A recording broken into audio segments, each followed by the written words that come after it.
In front of me is Samsung Galaxy A56 and today I would like to show you how you can turn on or off Suggest Text Corrections option.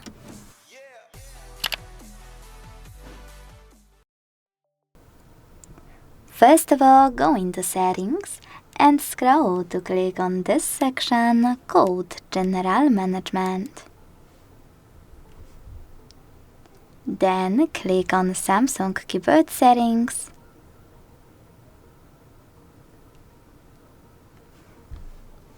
And when you're ready, tap on Predictive Text available here. To enable Suggest Text Corrections, you need to click on this switcher next to your language until it's blue. After enabling Predictive Text, go back. Click on this section here called Auto Spell Check and use this switcher next to your language. After tapping on it, it will turn blue and Auto Spell Check will underline misspelled words in red and suggest corrections.